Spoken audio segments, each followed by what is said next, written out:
My father handed my brother the workshop I built. I walked away, joined our biggest client's new custom division, and watched the mill that ignored me splinter without me. For 16 years, I lived inside the smell of Vermont white pine and black cherry. I started at 14, sweeping shavings off the floor of Harrington and Sons Custom Millworks in Burlington, the business my grandfather founded in 1958 with a single bandsaw and a dream of heirloom furniture. By 22, I was the only one who could read a grain pattern like a road map and coax a dovetail joint so tight you couldn't slip a razor blade between the pins. I learned estimating on a yellow legal pad during night classes at Vermont Technical College, then came home to run the CNC router before sunrise. Mom handled the books and the charm. Dad had died when I was 12, felled by a widowmaker limb on a logging site. Mom kept the lights on, but I kept the blades sharp and the orders flowing. Meanwhile, my younger brother Levi spent those years in Boston, chasing a communications degree and a string of bar gigs. He'd breeze in for Thanksgiving smelling of city cologne, regale Mom with stories of client lunches, then vanish again. I stayed. I sacrificed. I believed the mill would be mine. Declan, Mom's voice sliced through the whine of the table saw. I killed the power and lifted my safety glasses. She stood in the doorway between shop and office, flanked by Levi and our lead salesman, Mark. Family meeting. Conference room. Now. I wiped sawdust from my forearms and followed. The room still smelled of the lemon oil we used on conference tables we'd built for lawyers in Montpelier. Mom took Dad's old chair at the head. Levi lounged to her right, legs stretched like he owned the grain in the floorboards. "This doesn't change your role," Mom began, eyes on me. "You're still head of design and production. Nothing about that shifts." Levi flashed the easy grin that closed deals at trade shows. At 32, 2 years my junior, he looked like a catalog model for LL Bean flannel. "Declan, bro," he said, voice syrupy with practiced warmth. "I can't do this without your eye. You're the heart of the operation." I stared at the knotty pine wall behind him. 1 year. Levi had worked here exactly 1 year after college, mostly glad-handing at the Vermont Wood Products Expo. 16 years versus 1. The math felt like a dull blade dragged across my palm. Why? The word scraped out before I could sand it smooth. Why Levi and not me? Silence thicker than 2-inch hard maple. Mark suddenly found his phone fascinating. Mom's smile calcified. She cleared her throat. "Declan, we've talked about this. Levi has the vision. He's better with people. Clients light up when he walks in the room. You're brilliant with the technical side, the craft. But I'm not CEO material." I finished the sentence she wouldn't. "That's not," she started. But her gaze slid to the window where snow had begun to fall on the lumber stacks. Her fingers twisted the wedding ring she still wore, the one Dad had carved from a scrap of bird's-eye maple the year before he died. "Your father always said Levi had his spark, the way he could talk a logger into selling us prime cuts at cost. You were the steady hand, Declan. The one who made it all real." Levi nodded, leaning in like we were old pals. "Remember when we were kids? You built that treehouse with the spiral staircase, and I convinced the neighbors to let us scavenge their demolition pile for free lumber. Teamwork." I laughed, a short bark that echoed off the walls. "You were 10. I was 12, hauling 2x4s on my bike while you flirted with the foreman's daughter. That's not teamwork, Levi.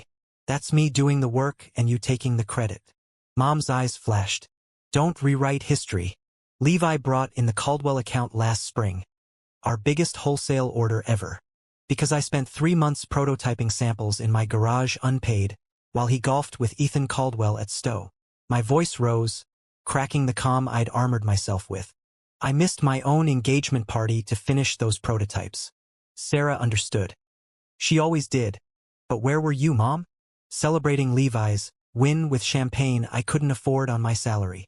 Levi shifted, his grin faltering for the first time. "Come on, December."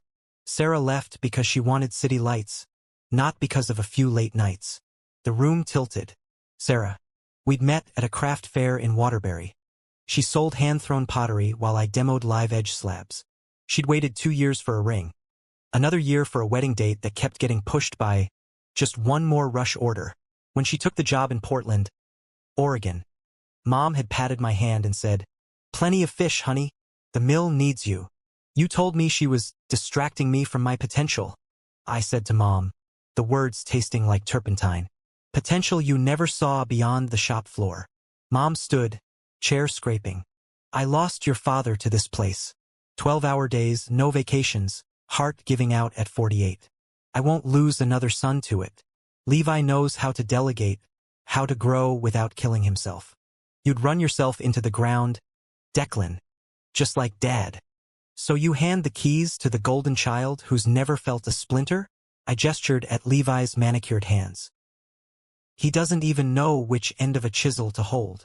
Levi's face flushed. I closed the Lang deal. I'm learning. You closed it on my bid, my specs, my sleepless nights. I turned to Mom. Tell me honestly, was there ever a conversation about me taking over? Or was I always the mule? Her silence was answer enough. Levi reached across the table, trying for my arm. Bro. Pulled away. Don't. Just don't. I walked out past the racks of quarter-sawn oak, past the planer screaming like it knew what was coming. Mom called my name. I kept moving. The hallway smelled of linseed oil and betrayal. That night I sat on the porch of the cabin I'd built myself on 10 acres outside Jericho. Laptop balanced on a stump, a bottle of Switchback IPA sweating beside me. The screen glowed with CAD files for a conference table destined for a tech startup in South Burlington. My design, my joinery, my sleepless nights calculating load-bearing curves. Mom texted, family sticks together. Lunch tomorrow? I let it sit unread. Another ping email from the foreman. Glue up on the Pearson credenza failed. Need your eyes ASAP. Always something. 70-hour weeks, holidays spent troubleshooting humidity swings in the kiln, relationships that withered like green wood in a drought. All because I thought one day the sign out front would read Harrington and Sons, Declan Harrington, proprietor. I closed the laptop. A decision crystallized, cold and clean as a fresh rip cut. If the mill wasn't mine, neither was my life.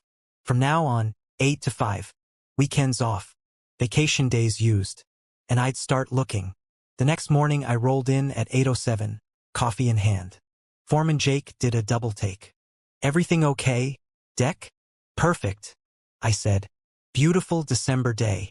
My inbox was a war zone. 12 urgent flags, 3 missed calls from suppliers, 2 architects waiting on revised drawings. I triaged in 43 minutes, handed off clear instructions, no hand-holding. At noon Levi appeared, takeout containers from the skinny pancake in hand. Lunch? Transition talk. Booked solid, I said, not looking up from a stress analysis. Maybe next week. He lingered. Dad's old client, Senator Lang's office. They need the revised mahogany panels by Monday. You were supposed to sign off. I glanced at my calendar, blank. Not scheduled. Plenty of time if someone loops me in early. Levi's jaw tightened. It's due Monday. Then mark it urgent and block my time. I returned to my screen. You're the face of the company now. He left. I exhaled. Guilt tried to gnaw, but satisfaction won. 5 o'clock sharp. I shut down, grabbed my coat, walked out past the glow of the spray booth. No last-minute saves. The air tasted like freedom and impending blizzard. Monday the Lang panels shipped with a quarter-inch mismatch in the miters. My eye would have caught it in 10 seconds. We lost the Senator's Lake House commission to a shop in Middlebury. Mom summoned me to the office. What in God's name is happening? Her voice cracked like green wood in the kiln. We've courted Lang for 3 years. Levi's bid, I said calmly. He's learning. He needed your review. During business hours with proper lead time, I'm available. I stood. Anything else? Her eyes searched mine like she was looking for the boy who used to fall asleep on piles of shavings. This is punishment. No, I said. This is boundaries. Word spread. Whispers in the break room. I kept designing, kept shipping flawless pieces when properly cued, kept leaving at 5. Then came the call from Ethan Caldwell, VP of Product at Vermont Wood Studios, our biggest client, the ones who retailed our pieces in high-end catalogs nationwide. I'd met Ethan years ago at a trade show. He'd watched me demo a hidden drawer mechanism that made jaws drop. Declan, we're launching a direct-to-consumer custom line to compete with the Swedish giant. We need someone who can design heirloom-quality flat pack that ships in a box. Your name came up, repeatedly. I stared at the snow piling against the shop window. Send the offer. It landed in my inbox that night, Director of Custom Engineering. Equity package. Signing bonus that made my chest tight. Remote friendly, but the new facility was 20 minutes away in Shelburne. I accepted on a Thursday. Gave notice Friday. Mom's face went the color of poplar heartwood. You'd go to the client who buys 80% of our output? 80% of what I design, I corrected. And they're offering recognition from day one. Levi cornered me by the drum sander. You're torching your legacy. My legacy was never on the table, I said. Yours was gift-wrapped. I worked my 2 weeks with military precision, documenting every jig, every tolerance, every supplier quirk. I owed the crew that much, guys like Jake who'd taught me to read a board when I was knee-high. On my last day, they threw an impromptu potluck in the finishing room. No family. As I boxed the last of my tools, Mom appeared in the doorway, eyes red-rimmed. Caldwell just pulled their spring catalog order, she said. Said they're moving production in-house. With you. I nodded. Smart business. She stepped closer. We can make you co-owner. 50-50. Whatever you want. I taped the box shut. I wanted it before you needed it. The drive to Shelburne felt like exhaling after 16 years underwater. My new office overlooked Lake Champlain. The workshop hummed with engineers who asked my opinion like it mattered. Within 4 months, I'd prototyped a modular bookcase system that assembled with a single Allen wrench and held 500 pounds per shelf. Pre-orders crashed the website. Back in Burlington, the mill hemorrhaged. Levi overpromised lead times to a New York designer. The cherry warped in transit. A kiln fire, improperly vented after I stopped babysitting the controls, destroyed 20,000 board feet. Suppliers demanded COD. The bank called the line of credit. 8 months later, I stood in the boardroom of Vermont Wood Studios, presenting Q3 numbers, 42% margin increase on custom lines, all traceable to my designs. Ethan Caldwell slid a new contract across the table. VP of Innovation, 7-figure equity vest. My phone buzzed. Unknown number. I stepped into the hall. Declan?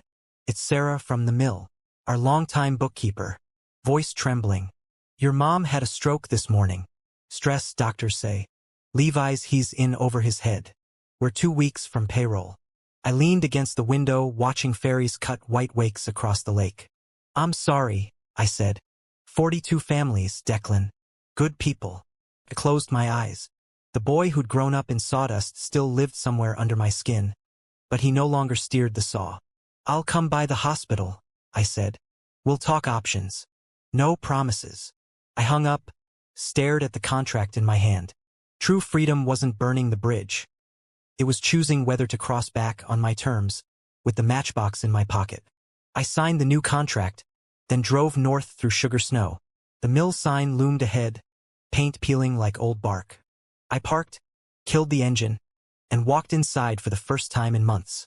The air still smelled of pine and possibility, but quieter now, like a forest after the loggers leave. Levi met me in the office, sleeves rolled, eyes hollow. We can consult you, he said without preamble. Name your rate.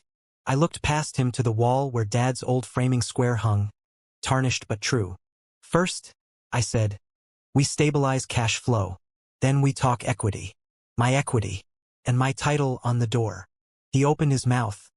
Protest, plea, I couldn't tell. I raised a hand. You wanted the face of the company, I said. Now you'll learn what the backbone costs.